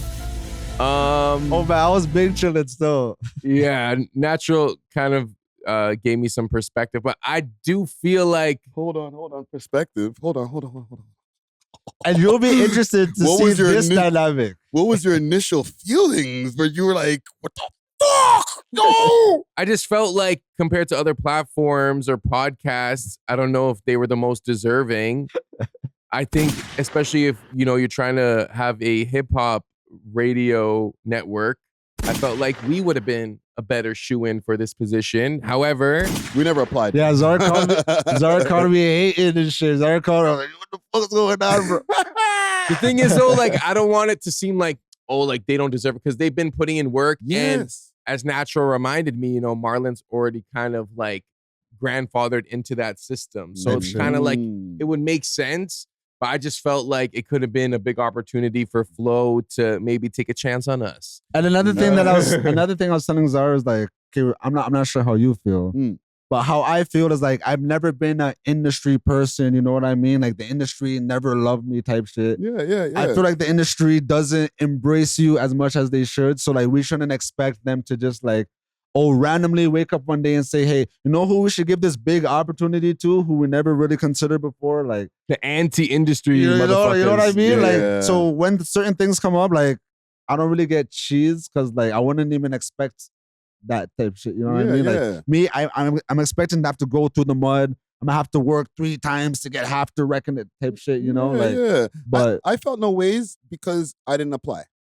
It'd be one thing if like there's an application for it? I feel like it was more of a selection thing. No, because I don't expect them to just hit me up on a cold email or a call like, yo, we need you. Type you know what I'm saying? Like I've never like even reached out like, yo, I want to get over there. But I feel like if their goal is to kind of reflect Toronto culture, then you should be kind of tapped into like, the hip hop platforms. I wouldn't say Extra Gravy is a hip hop platform as much as they are just like a talk show or pop culture. But Marlon was already over there. He's locked in with them niggas. He's cool with them. Like they probably like primed them with like, okay, let's see how they do with the A.W.O.L. Let's see how they do. And then like I feel like they did well for their standards. You know what I mean? I was even talking to somebody else about this, and he's like, yo, respectfully, like, you guys don't even want to be over there. Like, imagine how controlled their narratives and points are going to be now that they're on like a radio airwave. You know what I mean? Like, yes. You think niggas could talk about Israel over there and shit? You think niggas could go on like an ISO on, like, you know what I mean? Like, Mass can't really go crazy anymore. Yeah. Not that they ever did go crazy, but. And they have great quality for their pods, but I think because I did think about that too, where it's like, okay, now you're going to be even, we already thought you guys were like corporate and like leftist, and now you're going to be even more so that, but it's more the caliber of guests that they'll have access to, where I'm like, it would have been sick if We Love Hip Hop had that access, but we're just going to have to make our own way. Yo, you still have that access. I was about to say, anybody could be touched, nigga. Pause. No, but imagine like, I'm trying to think of like, let's say NBA YoungBoy is doing a, concert in the city. Mhm. And now, they're going to go to the radio stations first to promote, maybe give tickets away. Right. It would have been sick if that was us being able to be that medium. But, everyone has their own path. So, like, everything happens for a reason. If we turn up enough and then bring enough value, they're going to say, yo, why are we going to the radio when we could just go to, like, if we get to a point where we're leagues and bounds ahead of everybody, it's like, we're just going to go there because that's going to have more impact. And nothing's stopping us from doing it now. Like, if anybody's coming into the city, we go purchase a couple of tickets, say, yo, we're giving them away on We Love Hip Hop. People will pull up, fam, and get the tickets. But we got to purchase them. Yeah. So that's investment, bro. You know what I'm saying? Yeah, but when these guys do radio shows, they give them the tickets for free. And that's assuming we have to purchase them. The reach that we have is not a little reach, bro. I can email a lot of people and get a response, fam. So some of the stuff hasn't been tried yet, okay? Type shit. But I've been offered a lot of tickets to go to shit. I've offered you guys tickets to go to shit. And we just don't always go, or sometimes we do. Look, everyone has their own destiny and path. So, that's why it was just my initial reaction where I was just I felt like we deserved it more, but we might have something bigger in store. That's even bigger than shit. Well, I don't know. It's not my network. It's more us, I'm playing. And I feel like our numbers, kind of reflect that as well. And also our cultural impact when it comes to hip hop in the city. Mm-hmm. And I'm just thinking hip hop per se, but I also understand that the radio networks also have advertisers and investors that they need to consider. So a more radio friendly show would make more sense. So overall, like, salute to Extra Gravy still. Like, I think they deserve it. Yeah, no, definitely. And salute to Duke. So I've never seen someone that, like, cool. Cause me, I be feeling upwards, that's my thing. That nigga, he be coasting. What's okay, those motorbikes where they have like that side buggy type shit? Yo, dog, you better thank Marlon every day, nigga. And KP, the sister. Nah, that's family though. You can't. Family is always forwarding. And she just popped up now. You know what I mean? Family is always forwarding, so she's gonna be up regardless. You know what I mean? But a random fat nigga. You know don't do that. Hey, man, he got a Zav Trudeau interview. He did. So he has a pretty good portfolio. And a Baca interview. You got. I'm just being objective. No, big up Extra Gravy. You got Bacchus in the interview? Hey, yo. Hey, yo. Not nice. Also, big up Peter Cash, who they brought back to the network. I rock with Peter Cash. Okay. Yeah. Celebrity Drew. Yeah. Celebrity Drew still doing his thing. He's doing the afternoon shows, so it's 12 to 7 p.m. That's a big slot, yo. It's a lot of hours of radio. Facts. So he's basically on the whole day, every day. Yeah, during rush hour, post-work rush, everything. So, wow. And also, Ritz is still gonna do his thing. Yeah, salute to Ritz, salute to Celebrity Drew. Those are my peoples from like back in the day. No, shout out to Celebrity Drew. I just feel like anybody who wasn't listening to the radio before, they didn't see this and be like, "Oh, I'm about to go listen to the radio now." Yeah. But all these people have their own audience. So like Celebrity Drew's people, they gonna listen to him. Spex's people gonna listen to him. Dr. J's people gonna listen to him. So like, I feel like it was a good look overall type shit. Yeah. I'm not gonna listen. Like, I never listened to the radio. I'm not gonna start now. Yeah. But this is not for me, One thing also, because I still have my rant and I still stand on it about the video stuff, right? The Extra Gravy might be the video component that I was talking about, because they're already filming their podcast. Exactly. So now it's on the radio. There's a video available of it, okay? This might be the Breakfast Club thing that I'm talking about. I wonder if it's going to be live or if they're just going to film it and then just give it to them to air during that time, or if it's going to be done live as a show where they're playing music in between. Whichever way, now you're going to be able to get clips from the radio from somebody's YouTube channel. Mm-hmm. Right? And they have good quality video. Yeah. So maybe that will also help them with their views and then help the name of Flow get more light, because it's actually now on YouTube, which to me still is a cheap way of doing it. Like, fam, I still want them to go and film Patricia's show with Specs every day. Film that morning show, fam. Just hire one guy whose only job it is to film and edit and upload for all the shows, like, or maybe a couple guys. Bro, when the Breakfast Club first started filming, they didn't have like 4 cameras in the room. Do you remember how the Breakfast Club interviews used to be filmed? They used to like swing the camera around. You know what I'm saying? So they had one camera and they would just, okay, Angela Yee and them, and then swing over here. Like, they just did it however they could.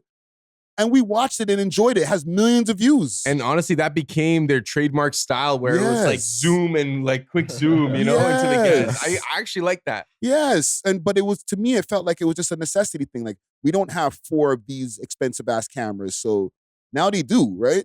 But at the time, we watched all that content and it was pretty low production, fam.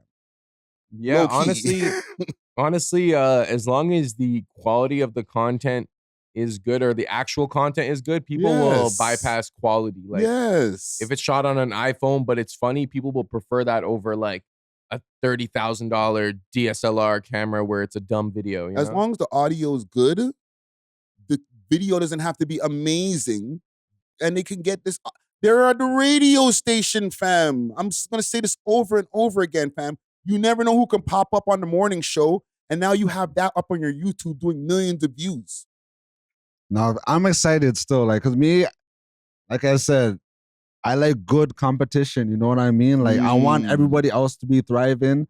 So it's not like, oh, we just get comfortable and start coasting and shit. It's like, nah, I want them. Oh, you guys got that? All right, we got to turn up to our next level now. You know? Yeah. No, steel sharpen steel, man. Type thing. Competitive. You know? Shout out those guys, though. No, salute to the man them, or salute to Extra Gravy show. Man them is a different show. No salute for them. I'm not playing. Let's talk about Sadboi. I want to give a quick minute to give a shout out to Exotic Hot Pots, Canada's loudest brand. From high-grade strains to authentic grabber and all the rolling essentials, Exotic Hot Pots is about elevating your smoking session in true 5-star fashion. If you want delivery, make sure to hit them up on their Instagram page, Exotic Hot Pot, and let them know that the We Love Hip Hop crew sent you. Big salute to the sponsors. Cheer! Okay. When's the last time we spoke about Sadboi? When you were criticizing her nakedness on the Junos. Shit. No, when we were speaking about female rappers. And I was like, shout out Sadboi. Yeah, but like, that was like a dedicated topic to her. Yeah. We haven't really, and the reason I'm asking is because, like, I want to show you guys a video. Like, apparently, like, she shut down a part of downtown.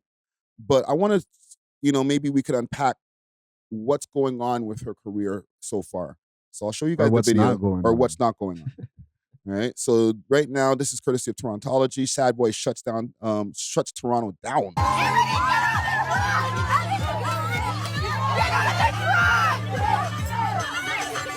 We love hip hop. Jeez. We love hip hop. She did not shut Toronto down. It's a little exaggerated. Mind you, this is fire though. This is fire. They have them over there. And they're like making a scene, bro. We love hip hop. W content. Yeah.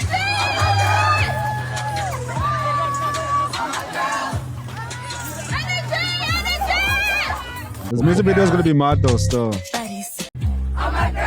Look at this. This looks like a movement right now, fam. We love hip hop. That is dope though. That is dope. Buddies. All I hear wrong is buddies. They all like out mini shorts on my ass, see it poking out. We love hip hop. You're welcome, gentlemen. We love hip hop. Some of those girls I would have excluded from the lineup though. I know, right? Respectfully. It's the cheerleader effect where, they look better together than individually. Yeah. Okay, so what do y'all think? W promo? W promo for sure. W promo for sure. Does she have what it takes? So far, she's gotten a good set of love in the city. Like, if Sadboi does a show over here, I think she can do like 1,000-person venue. Yeah. So I know a girl that was in that video, and I know another girl that she reached out to. So she has enough pull in the city where she can hit up girls like, hey, girl, like, can you be in my video? Would love to have you.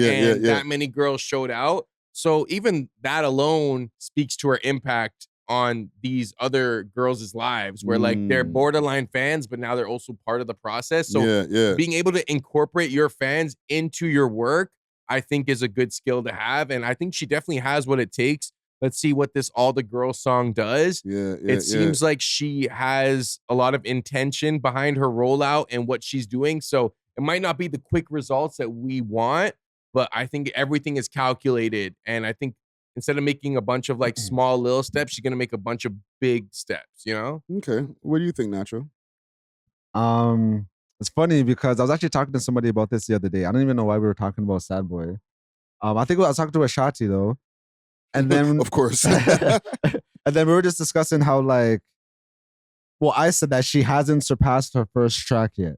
You know what I mean? Which is like, at this point, it's going to be like scary territory, you know, because she was able to coast off that first track for a few years. You know, she had that track with Smiley, but like it didn't really take off. Yeah. She had the track with Diplo as well, Molly, you know what I mean? So like she has had a few swings at the bat.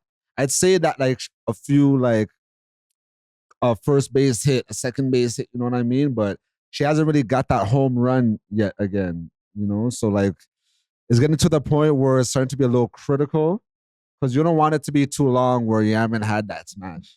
So you're saying because she started off so strong and she hasn't been able to meet or exceed that first initial song, it's concerning? Yeah, but not in a bad way. I feel like that's why she's intentionally doing a rollout and she's trying to like create a moment because it's like, hey, let me not just, because I'm not gonna say it's easy to get lightning in a bottle, you know what I mean? But like, okay, that happened, you know, like you might not be able to do that again, but if you could actually try to put your energy into creating a moment, getting all the girls in the city to be behind this song. Yeah. Because if they're in the video, then they're gonna be promoting the video, promoting the song type shit, you know? So like, I appreciate the intention behind it. You know, I'm excited to see what's to come from it, but I'm also like, it's concerning in the way of like, okay, if this doesn't hit, then like what's, you know, what we're doing? I think she'll be fine because she hasn't arrived yet. Like she's Toronto popping, but she hasn't gotten that hit yet. I think her first song was the closest thing she had to a hit, and it was viral, not just in the city. You know what, though? I do hear she has a song called Johnny, and a lot of different girls dance to that at the strip club. Interesting. That's like her low-key track. Is it like that Bouillon type track? It's like Johnny. It's like very, very fast, right? I don't know how it goes. I'm gonna look it up. Johnny boy. Dun, dun, dun, dun, dun, dun. Yeah, because that was another big tune that she had, but like, no, on Fridays, but she hasn't broken to like glass ceiling yet. Yeah, like when you have that hit, I'm talking about like where it's like nav level, like people in America and UK and stuff are listening to it. She hasn't had that one yet. Like But people in America listen to her, but not on a scale where like millions and millions of people are onto her yet. But do you think she has the potential to be a Casper in the sense of like, okay, she could work for the next 7 years and then like her audience will wait for her to get that hit? Or it's like after like a 3-4 more years, it's like, hey, we're just gonna have to forget about you. Respectfully, I think she can go past Casper. And she's with the right people. But if it takes her 7 years to get the hit, like it took Casper, you know what I mean? Like, yeah.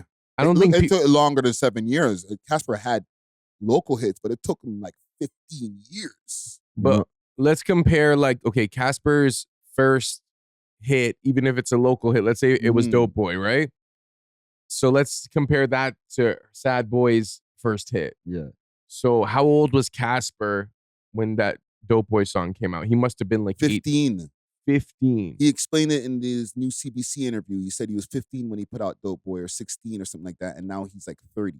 So that's 14 years. He's but you guys' age, fam. Yeah, but he started young, whereas Sadboi, she had like a rebranding and stuff from Ebony. So I wonder how old she was when her song came out. And by the time she reaches that like tenured status of like 7+ years as Sadboi or 10, like will she be like in her mid-30s? Like, will it have the same effect on the audience? Because I think a lot of her appeal is the imagery, and her aesthetic, you know? So that can kind of change as you age.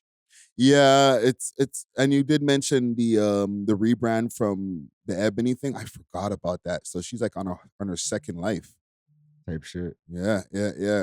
I don't know. have faith in her though. Yeah, I think she can blow up and get to that next level, man. And because of her image, you know what I mean, her sex appeal, like I think she's gonna have an easier, Like she has more opportunities to find that hit. You know what I mean? Because she could do a Geldem track, she could do a Hard As Glorilla type track, she could do a Bouillon track like she did before, you know, or that Brazilian funk. Like, so she has more avenues she could explore to find that hit.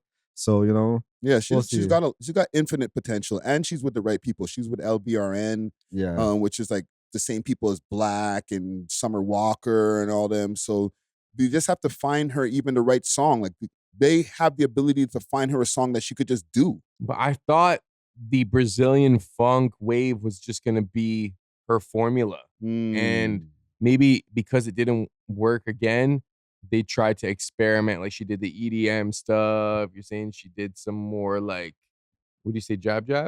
I was like a Bouillon type. Bouillon. Yeah. So I don't know, but she has the talent, she has the look, and she has the fan base. So I honestly think the odds are in her favor to deliver another hit. Yeah. Yo, Sadboi, pull up. Yo, we need to get that Sadboi interview finally, man. I think that needs to happen. But yeah, salute to Sadboi. You know, keep doing your thing. We are keeping track of your progression. So yeah, man. I gotta every once in a while when she does something, I'm gonna check back and see what you guys think. Man. There was something I was looking at earlier. I found it on Reddit, obviously, about the best rappers are getting old. I'm gonna play you guys this clip and let me see what you guys think. This is courtesy of NFR. And this is not just Canadian. They're talking about everybody. Drake had a bar in Iceman where he said all the best rappers are middle-aged. Then I do feel like all the best rappers are getting old, bro. Okay, listen to this. J. Cole is 41 years old. Okay. Future is 42 years old. Drake is 39 years old, about to be 40. Kendrick Lamar is 38 years old. Pusha T and No Malice, who dropped one of the best albums of the decade, in their 50s. Freddie Gibbs is 43 years old. He's one of the best rappers around. Black Thought is 52 years old. Wow. Then we move on to some younger guys that are getting to that middle age point. Tyler, the Creator, already 35 years old. Okay, wow. slow down. Travis It's Scott, like my older cousin's age. Travis Scott, 35 years old. Jid is 36 years old. All right, yeah. And then obviously there's exceptions like Baby Keem, Denzel Curry, who are younger, but it feels like the best in the game are all getting old, and like it kind of makes me a bit worried for the future of hip hop, Yeah, but like, bro. why bring in Travis, Tyler, and Jid? Like they're 35, bro. They're Come 35. I'm just saying, are they going to be added for like another 15 years? I don't We know. love hip hop. Gentlemen, thoughts. Are the best rappers getting old? Yeah, but I think because hip hop relative to other genres is new, like this is just what happens in any industry. The best plumbers are probably in their 30s and 40s. The best chefs are probably in their 30s and 40s. Yeah. You know, like the best have to get there. podcasters. Yeah, like it's just a matter of experience. So I think we're just seeing that in hip hop where it's like with certain things, you get better as you age. Like obviously with hip hop, there's always this like youthful imagery, and that's kind of the brand that people want. But like in any industry, you get better as you get older. Even DJs, like the best DJs, usually 30s, 40s, sometimes even more, right? Exactly. Yeah. But the thing is, and with DJing, you guys will still get more gigs as you get older. Hip hop, they always say, is a young man's sport. You might be getting better, but it doesn't mean you're getting richer unless you're like Drake and certain people. A lot of people, they're not as much in demand. That is true. Because even when I did that prom, a lot of like the songs they're requesting is from niggas. Like I don't even recognize these niggas' names and shit. There's numbers in the names. What, the new ones? The new people? Yeah, bro. 1800 like, Rugrats. type shit, you know what I mean? I'm like, what the fuck, boy? Like, That's like, probably a real guy too. no, it is. That is a real guy, you know? Oh, shit. And like some of the tracks is like, it's rap adjacent. We're like, it's like that Jersey type, you know what I mean? We're like, so, and obviously those aren't going to be the best in the game right now because they're new. They just got in the game. You know? So I think that's just how the cycle goes. But as an older DJ, right? Like we can easily adapt to the new stuff, but the newer DJs don't have the previous knowledge that we have of the older stuff. And a lot of the new kids still want to hear old stuff. They'll be like, I want a 2000s vibe. And like, we know exactly what they want. But like, if it's like an 18-year-old DJ, like he might be like, yo, I don't know. Like I might know an idea.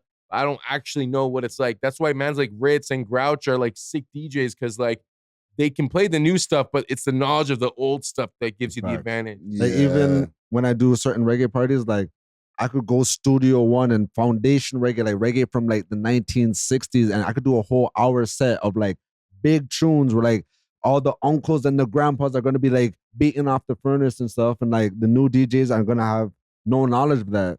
Because this is literally like 50 years before you're even born. Like you don't know these tunes. I'm not even supposed to know these tunes. No, but you worried me with something that you said earlier, Zar, that like kids, because you specifically do a lot of proms, right? Both of you guys, but you do a lot of proms, right? Right, proms. But the thing is, they're saying they want 2000 stuff. These are young people, bro. So they don't even like. They do want some of their own age stuff, but they don't like stuff that's in their own age that much, bro. Bro, I'll give you even one more than that. I've never had so many Michael Jackson requests at proms until this year because of the movie. Yeah. And like they have like nostalgia. Like all these kids, like they want to be a part of the older generation because they feel like their generation's cooked, but like we had it good. Or even before, like songs that I wasn't even born. They want ABBA, Michael Jackson. Like, yes, it's almost like a flex if you're able to have a knowledge of the older songs. So at one point, they're like, can you just play Michael Jackson? I'm like, any Michael Jackson? Like, yeah, just run Michael Jackson. I'm like, I'll run Michael. And the whole crowd was going crazy. So then what does that do for their generation of introducing new artists? Like, I know Natural, you said that they do ask for a few artists, but like, if they're also asking for old stuff too, to the point where stuff from before my time, like, what did that do for them building up their new generation of artists to make them the Drakes and the new stars? That I feel like that's amazing though, because the new artists, they'll be able to take from the previous because they have that knowledge and then apply that to the music they're making, you know, like, because we don't need every new artist to pop off right now. We just need the cream to rise to the top pause. True. And then like all you next new niggas could go wash out. Yeah, because even though they'll listen to like the new guys, I'd rather like a 17-year-old now be like, yo, I was listening to Michael Jackson and these other groups or like pop artists or Timbaland and stuff. Paul Simon and them niggas. Yeah, as opposed to them being like, yeah, I listen to 1800 Rugrat and T Grizzly. Shout out to T Grizzly. I like T Grizzly. But I'm just saying like they're able to actually draw from the same inspiration that like our generation was drawing from, and that'll make better music than as opposed to them just listening to the new music that's already like diluted. You know? And you said T Grizzly. Like, salute to T Grizzly. He's like 10 years. He's a 10-year. Yeah, he's getting there, bro. He's probably y'all age. He's probably in his 30s. That's crazy. Like, to me, he's still like a new artist, but like it's been 10 years. Yes. Even Yachty, like, Yachty is probably 28, 29 now. You know what I'm saying? Like, I just got out of university when Yachty was popping, bro. Yeah. Not to say that them mans are not like, they're not running shit, but they're hot, but they're not running shit. So not even their generation, like the ones who are like in y'all age group or like a little bit younger, they're not taking over Kendrick's spot or Drake's spot or Travis. But it's not just hip hop. Like, okay, I was with these two shotties the other day in the whip.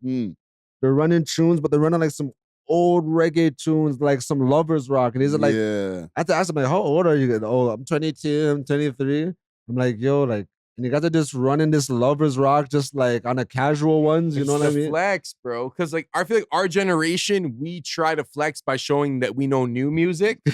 But for them, it's like, no, we know old music. That's how knowledgeable we are. Like if I could just have a shorty pull up in the car and run like 2008 tracks, you know how easy that would be? But like you gotta show that you know the new stuff too. Like no, you guys' generation, like, because you guys, for the people who don't know, like y'all are like 30 years old, right? Yeah. So at your time, when you're in your formative years of like, you know, with the shotties and when you're like in your 19, 20, it was SoundCloud era. Yeah. So it was about finding the new hot artist. You know what I'm saying? Like, yo, you ain't heard about friggin' Lil Pump yet? You ain't heard? Yeah, literally. Smoke Perp.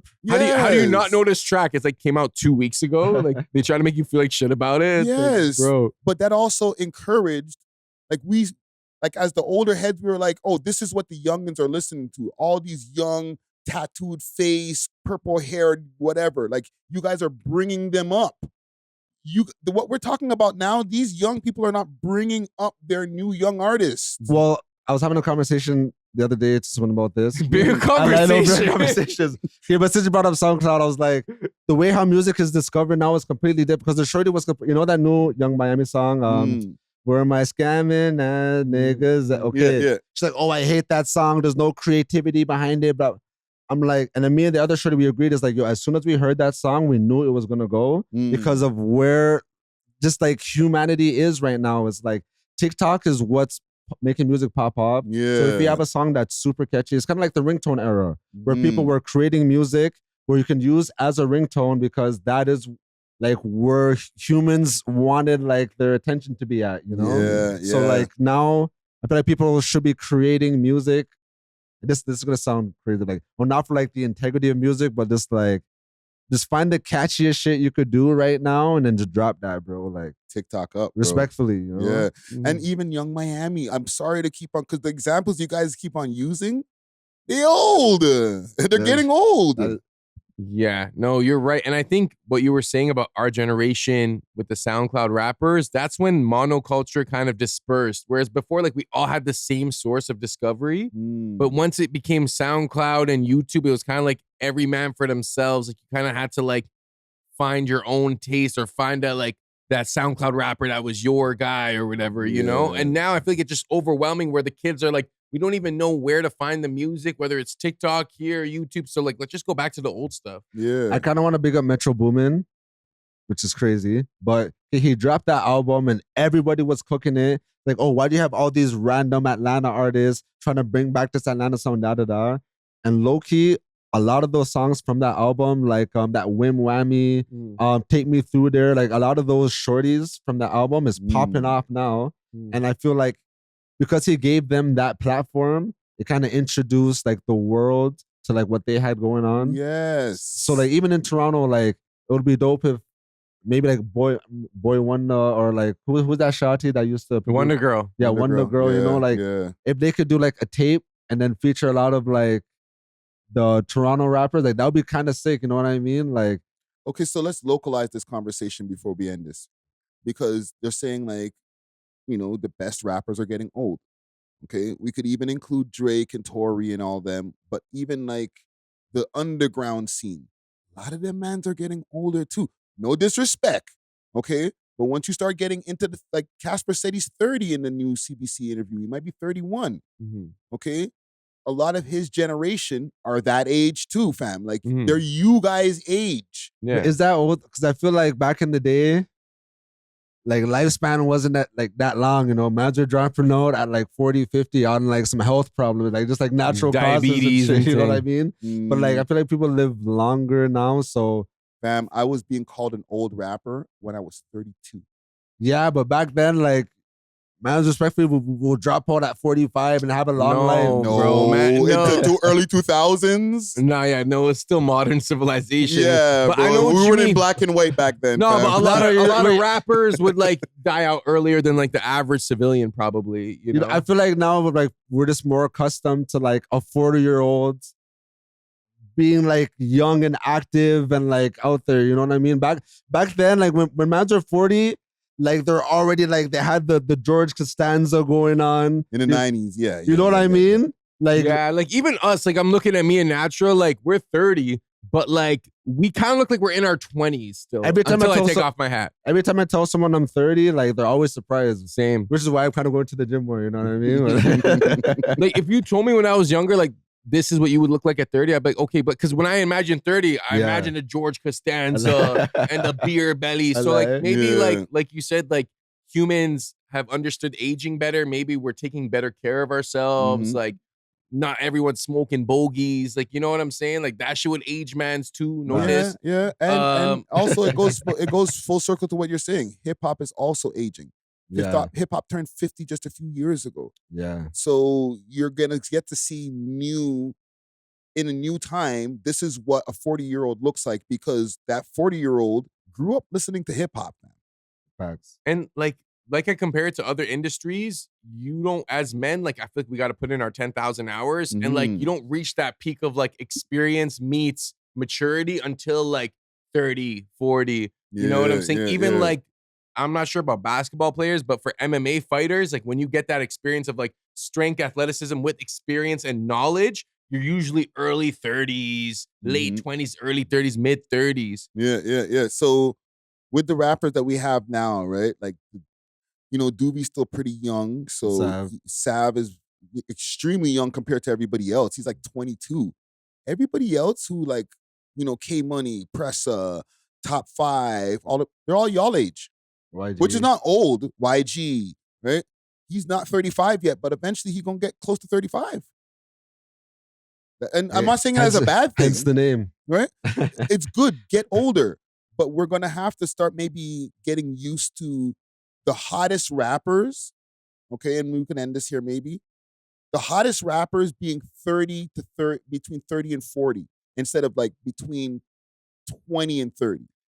Yes, I think that's valid. But I also think like, okay, like when we were younger, like Chris Brown, right? Like he was like 16 when he was like popping. He was. But we were like 12 or like 10. So like the girls like kind of seen him as like they were, exactly. Or like just like a young teenager or whatever, right? So I feel like now like the 18, 19, 17, 18, 19-year-olds, maybe they want like a dude who's like mid 20s, late 20s, early 30s type, like instead of like some young heartthrob. I feel like the young heartthrob is kind of done with now. Like all the stars now are adults. Like it's weird if like, because you can be grown and like you're idolizing a young heartthrob. You know what I mean? Like even for the women, because back in the days, like the women will be touching up the 15-year-old boys, them and stuff like the celebrities. Like Justin Bow Wow Bieber had like adult fans. You type like, shit, you know? like, Justin Bieber. Yeah, bro. Justin Bieber got it bad. You know, it's like a 40-year-old woman like talk about, oh yeah, this 13-year-old singer is like it's like, whoa, hold on, like what's going on here? Yeah. The only example I could think of is like that group BTS, and they're like big interchangeable. Okay, I thought they were all big man. Yeah, they're big people. They're all old enough to go to the army because they sent all of them to the army one by one. Also, they don't got no facial hair, and like they're Asian, so like they look younger, and like they're very heavily marketed towards the young Koreans or young Asians or just the world actually. At this point. Yeah. No, man, I just felt it was a nice observation to see like how people feel and like, just see the age groups of some of our goats. You know what I'm saying? Okay, but think about it like one more question about this. Like who was the last like young heartthrob rapper that was pushed? Because I feel like it's always been grown man now. But Drake. He was early 20s? When he first came out, they pushed him as like a young heartthrob for the young girls. But after that, I'm trying to think. They're still pushing him as a never mind. Stop. You're gonna get a DM, brother. He had to say that. That was perfect. Oh was man, funny. but touche. But who else besides Drake after? That's it? That was the last. I didn't see them pushing Kendrick to like the young people. He wasn't a heartthrob. He was but I would even say Drake was young. Like when you say young heartthrob, I'm thinking about like Lil Romeo, Lil Bow Wow, Criss Cross. Like, those are like teenagers type shit, you know? Yeah, but like the reason I say Drake is because they pushed him like to the 106 and Park crowd when he first came out. And that was like girls screaming when he walks into the room type shit. Like B2K type shit. Yeah, I haven't seen that in a while, bro. Like for like the urban community. Maybe Yachty was just young, but I feel like he wasn't pushed to the youngins. He just happened to be young. They're just pushing Beer Street and drill shit. Because I'm thinking like only like TK, he was young, but he wasn't pushed to the game. He was literally like, he was on an M. Exactly. What about Roddy Ricch? Nope. Nah, he had a Beer Girl tunes. Baby Keem. They didn't push him to the girl. His name is Baby in his name. There's nobody, bro. Like they don't push. Everybody's like, it's not for adults, but it's like basically for adults. It's attack on the black family, broski. That's why they're pushing the street shit. They don't want, you know what I mean? They're not pushing no love, fam. Yeah, fam. You said Criss Cross and B2K and Lil Romeo. No, not Lil Bow Wow. Bow Wow. Like Bow Wow. those were literally for kids, fam. Like rapping for kids. Kids rapping for kids. Yeah. Yes. Now it's like, oh, we'll find a kid and we'll influence the other kids to shoot each other. It's like, yo, who wrote this down, bro? Yes. Kids rapping for adults. No, fam. It's so bad that remember you had that little kid? Yeah. I don't even remember his name. The buzz is already gone, fam. And he was like 9. I think he was like 7. It was like Lil Roddy or something like Yeah, and he was like, "I'm gonna shoot you in your face, smoke all the weed." I'm like, "Yo, what?" Fam, like you could barely piss straight, bro. I'm gonna shoot you in your face and smoke all the weed. It's crazy. Nah, fam, like there was a video of him at the club slapping ass. I was like, "Oh man." He did the 20v1, and then they had like the mother there with the. He moved the next to you.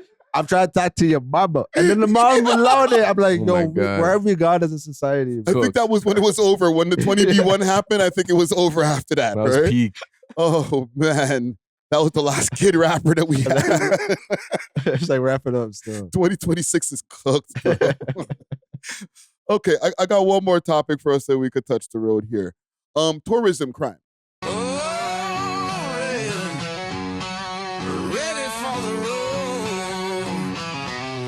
Road Ready Detailing, now open 7 days a week from 8 to 5 p.m. 750 Oakdale Road, Unit 66, specializing in ceramic coating perpetual with warranty, PPF, tints, wraps, vinyl wraps, and hand car washes. Remember, we clean anything on wheels. Road ready, ready for the road. Okay, so let me explain. You know how people are always worrying about, oh, the immigrants are coming here to do the crime, and then they're gonna get their stay, and when we're letting immigrants into our country. There's people who just come here just to come and just have a little vacation, just to fuck us over, bro. Rob us blind. I know those ones. You might see me in this video. Oh man, hopefully not. I didn't get to review it. Bro, if you see the thumbnail, there's bare people on the thumbnail. Durham fam. Regional Police. Hold on, let me pull this up here. What was this from 2 days ago? I wish I could show the thumbnail again. From Romania. Yo, bro, the thumbnail had like 80 people arrested, bro. It was mad people. So let's see what they got to say. Dwayne Drummond does not Durham look Regional pleased. Police have announced the results of Project Jet Setter, an investigation into criminal tourism. Police say they've made a number of arrests with suspects linked to organized crime. They're going to show the CTV's picture. Janice Golding joins us live with more details on this. Janice. Shut That's the fuck you, up, eh? Janice. Hi, Nathan. Yes, Durham Regional Police say they have arrested close to 4 dozen people in an investigation they have dubbed Project Jet Setter.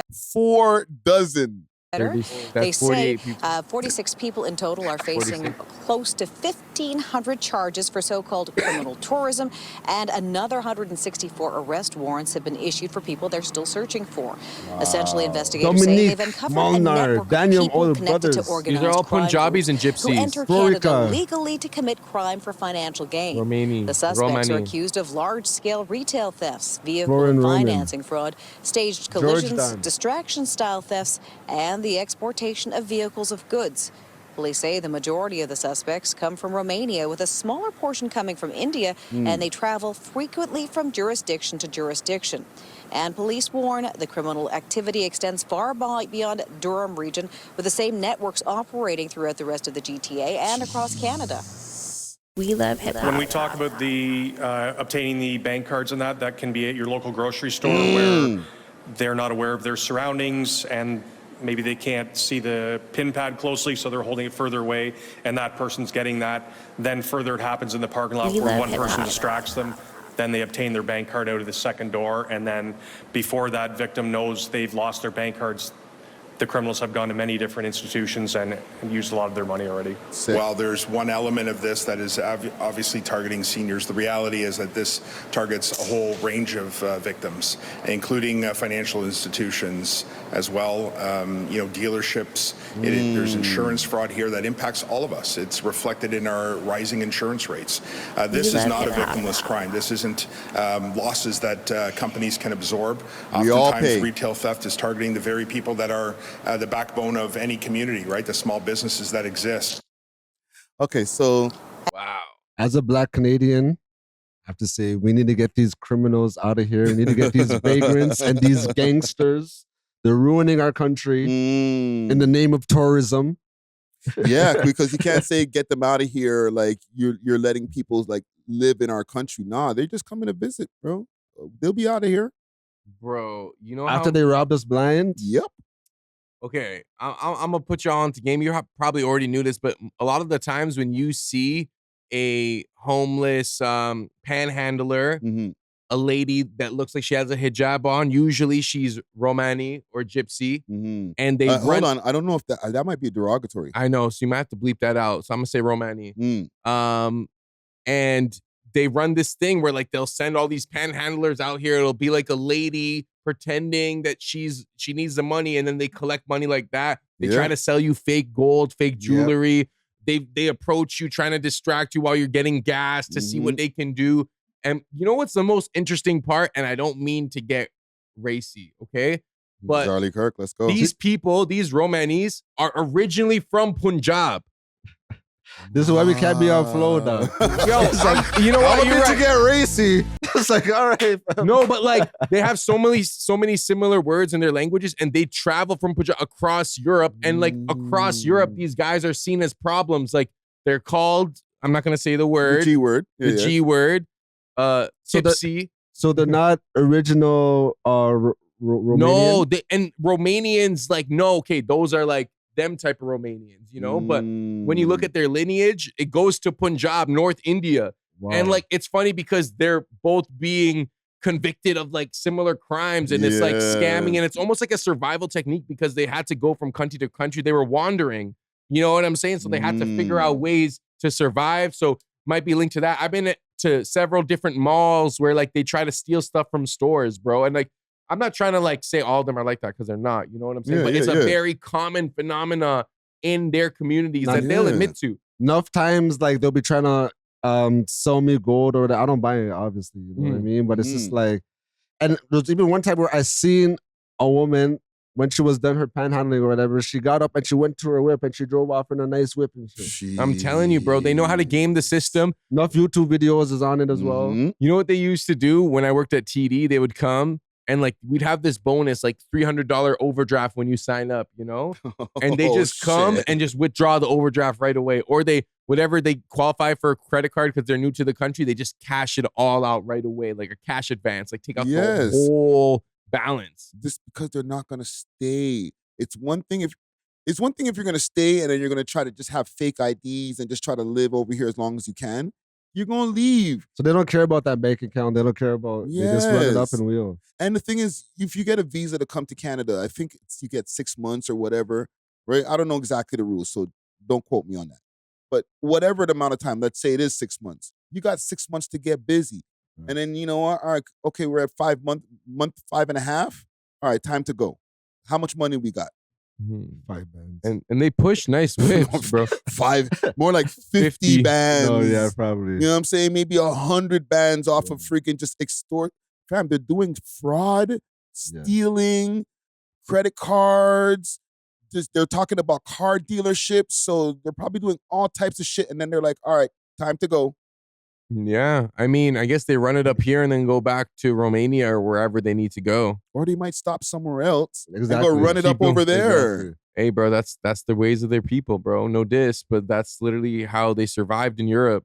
Okay, since we're not getting on flow, are we mad at that though?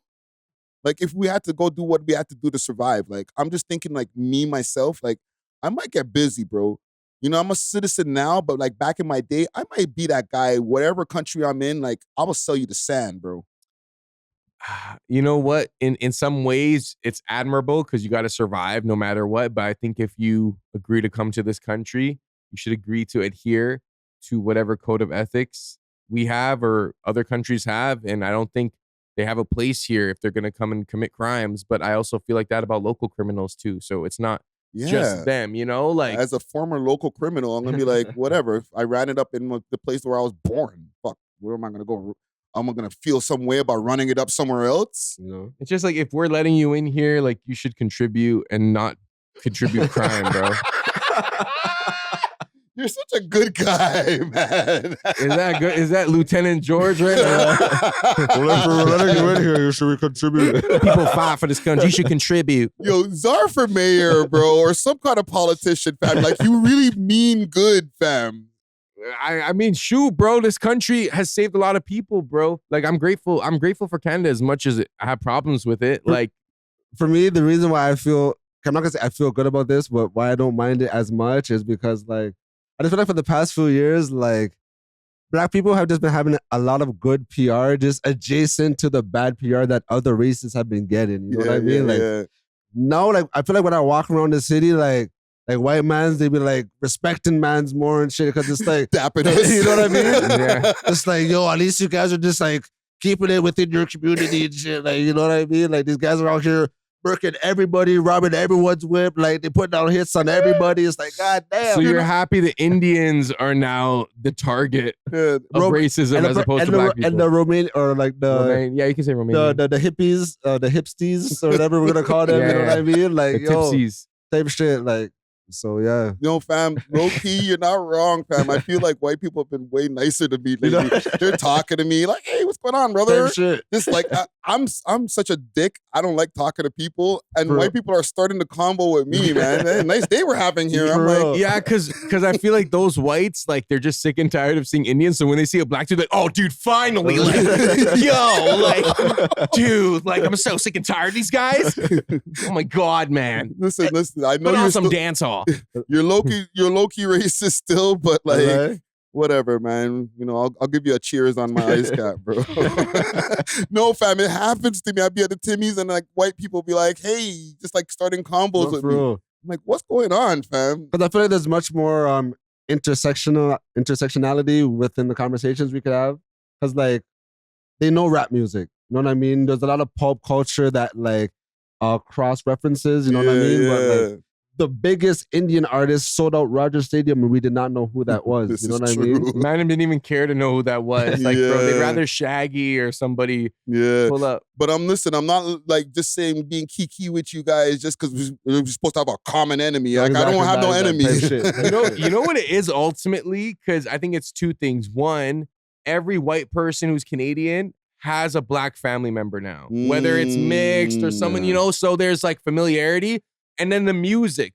I feel like if Indian music was popping, facts, maybe white people would embrace the Indian population more. But because it's more niche, like Indian music, I like Punjabi music personally, but like white people be listening to black music on their ones. Listening to black music, eating more black food. Yeah. You know what I mean? Like sports has always been a thing. They pop up at the Caribbean restaurants and shit. Yeah, you know what I'm saying? Yeah. Like it's very, like, of course, like people enjoy Indian food or whatever. Indian food is proper, you know what I mean? But it's just like not as prominent as like Caribbean food or like some Cajun or like some Haitian food, you know what I mean? Some African, you know what I mean? So fufu and them thing there. Yeah. Hey, listen, man, I'm just happy I lived long enough to see the change, bro. You know what I'm saying? When they were calling me with the ER and now y'all were like, a change gon' come. I know it will. Right? Now they dapping me, you know what I'm saying? Yeah, I think we got it here for today, man. Like, yeah, salute to all of the people who live here and the tourists, man. I think everything I said looks and sounds more racist because of the sleeveless shirt. You know? Big time. I can't wait to see what they say. If you're going to come here, you're going to abide by the rules. Canada first. Let me see if I can find some. You guys got any requests for the road, man? We love hip-hop. If you enjoyed this video, please make sure to check out these other videos on the screen and make sure to like and subscribe. We love hip-hop.